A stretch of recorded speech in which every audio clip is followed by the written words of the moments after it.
Bismillahirrahmanirrahim. Assalamualaikum warahmatullahi wabarakatuh.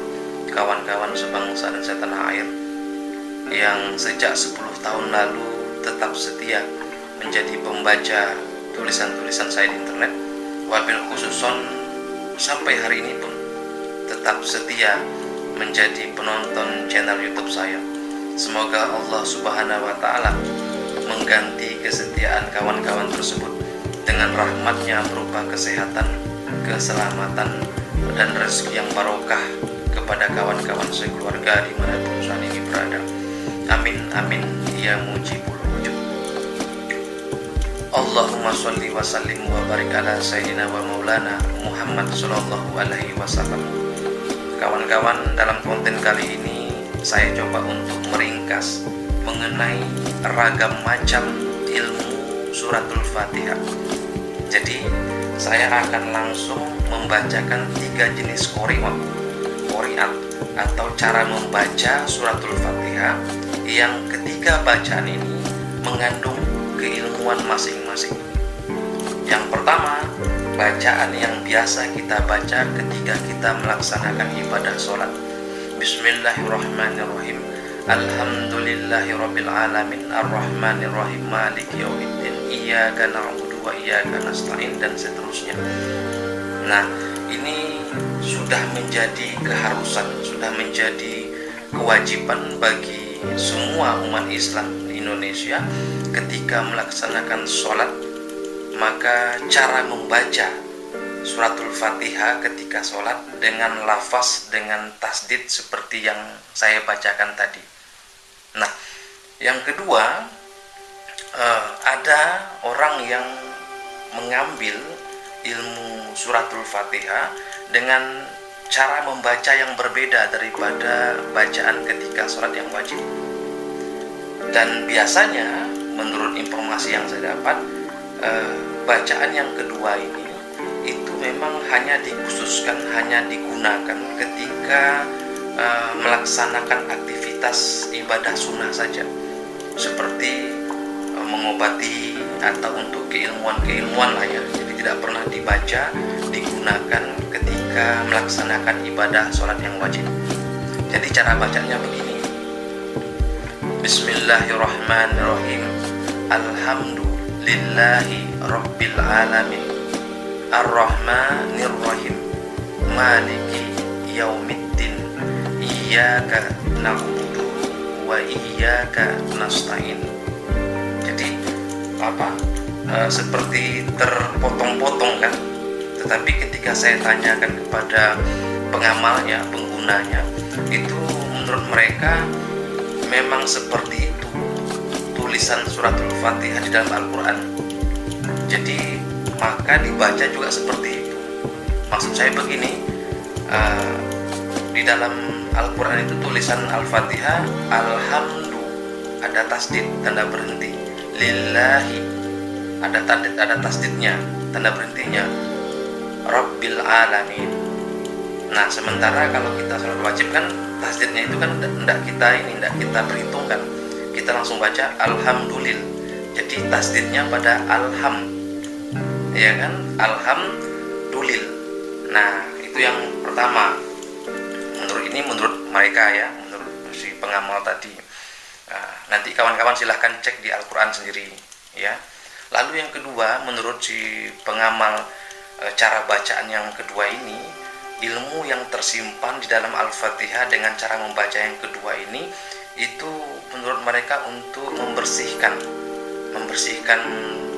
bisa racun ya. Jadi biasa digunakan untuk mengobati atau menyembuhkan orang terkena gigitan ular ya, kalajengking, atau yang beracun lah umpamanya, entah itu racun, termasuk racun makanan ya. Nah, kenapa begitu? Karena menurut mereka di dalam suratul Fatihah itu ada 7 bisa, ada 7 pisau, maksudnya 7 yang berbisa. Contohnya begini ya kawan-kawan, maksudnya yang dimaksud oleh mereka itu, menurut mereka di dalam suratul Fatihah itu terdapat nama bisa, nama pisau, racun. Nah, maksudnya begini ya, bukan Al-Fatihahnya yang memiliki bisa memiliki racun begitu. Tetapi contoh seperti alhamdulillah. Nah, dulil itu nama bisa ular atau bisa kalajengking. Nah, kalau hirop itu kan alhamdulillahi rob, maka hirop kan kalau kita biasa baca hirop itu nama racun sihir atau racun yang digunakan untuk dimasukkan ke makanan, ke minuman, lalu termasuk untuk menyakiti orang lain. Jadi nama-nama biso yang tersebut tadi, nama-nama bisa yang tersebut tadi itu harus dibersihkan. Nah, sehingga ketika dia mengobati orang yang terkena gigitan ular, terkena bisa besi, pisau, ya luka, terkena racun makanan atau racun minuman, ya itu mereka menggunakan kekuatan Al-Fatihah, menggunakan ilmu Al-Fatihah, tetapi membacanya dengan seperti tadi, tidak seperti yang kita baca ketika sholat wajib. Jadi mereka baca Bismillahirrahmanirrahim, Alhamdulillahi Rabbil Alamin. Jadi nama-nama bisa ular, nama bisa sihir, racun sihir, segala macam itu tidak tersebut. Jadi kalau tidak tersebut, maka akan dibersihkan, begitu maksudnya. Nah, itu cara yang kedua, ya. Yang ketiga, kawan-kawan, ilmu suratul Fatihah yang berdasarkan bacaannya, yaitu ilmu ketika saya kecil dulu. Jadi kalau kawan-kawan yang mungkin pernah kecil di Pulau Sumatera atau di Pulau Jawa, mungkin ada juga ya, kalau demam atau sakit begitu, keteguran lah atau apa namanya, biasanya kalau demam terus sudah minum obat demam, tidak juga turun-turun demamnya. Nah, itu biasanya kalau orang di kampung saya mengatakan kita tersapu atau keteguran begitu.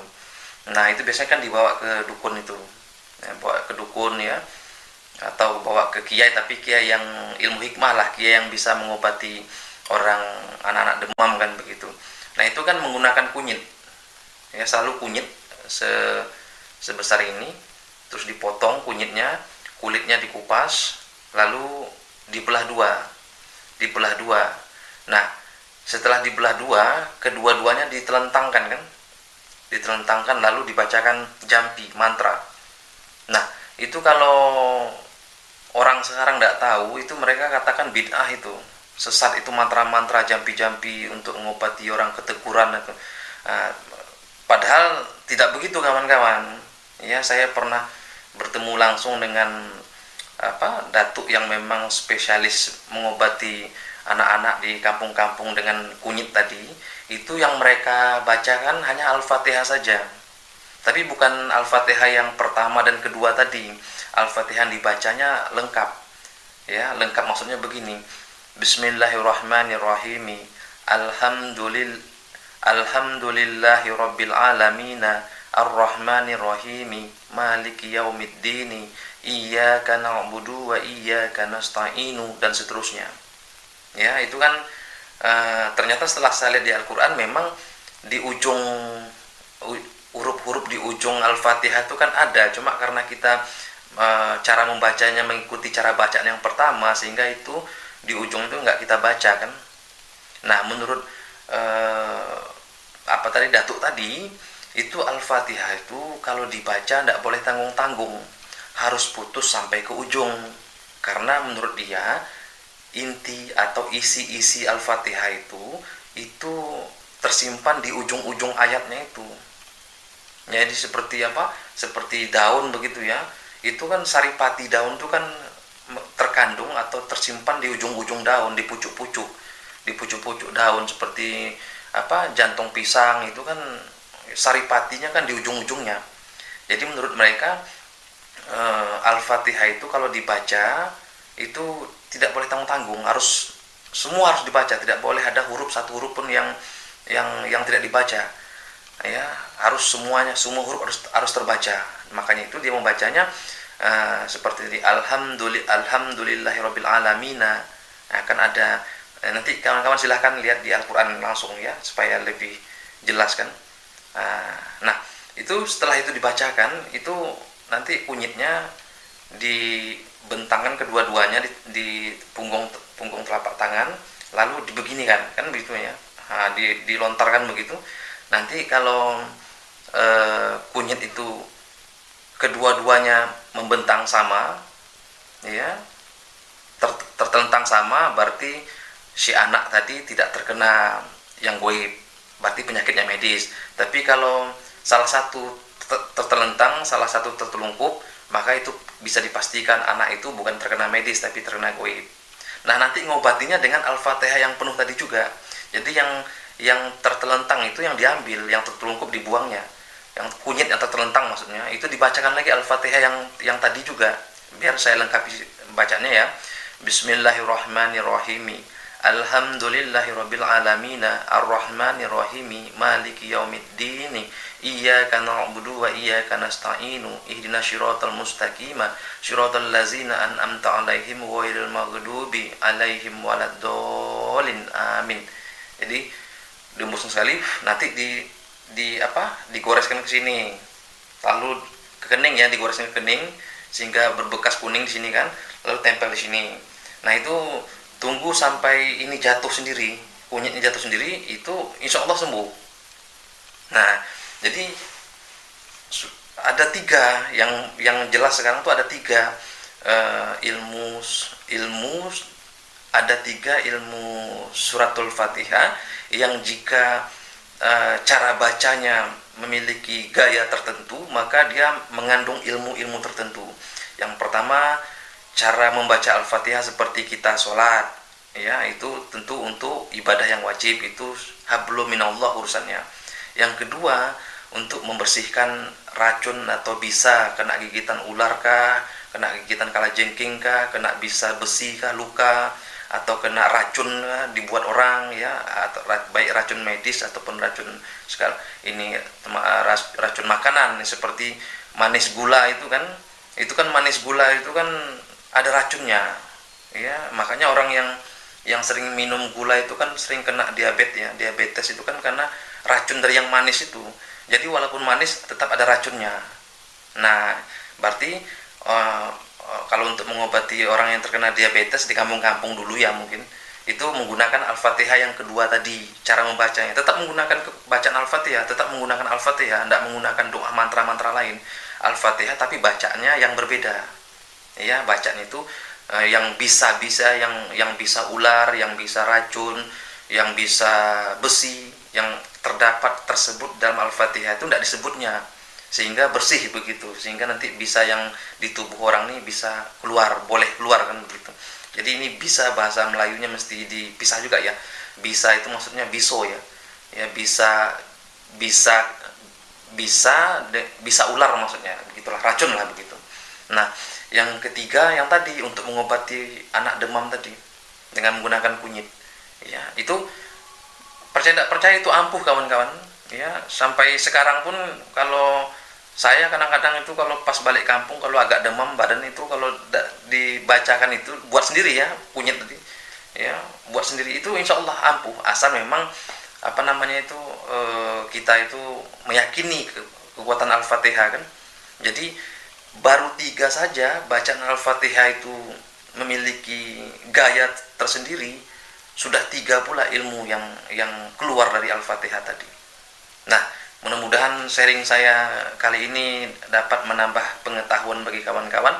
Yang jelas, menurut daripada ketiga orang yang pengamal 3 bacaan Al-Fatihah tadi, yang membaca yang bacaan kedua dan ketiga itu memang tidak pernah digunakan dalam ibadah wajib seperti ibadah sholat. Mereka hanya gunakan Al-Fatihahnya sebagai ilmu sunnah, jadi untuk penyembuhan, pengobatan, pelarisan begitu. Kurang lebih begitulah kawan-kawan ya. Mudah-mudahan bisa dipahami, bisa diambil hikmahnya, mana poin-poin yang bagus ambil, kalau yang kurang bagus ya jangan diambil. Wallahu alam bisawab. Ya, seperti biasa saya minta ampun maaf jika tersilap kata, tersilap lidah, semata-mata karena manusia biasa ya, belum bisa naik ke pencerahan spiritual yang lebih tinggi. Assalamualaikum warahmatullahi wabarakatuh.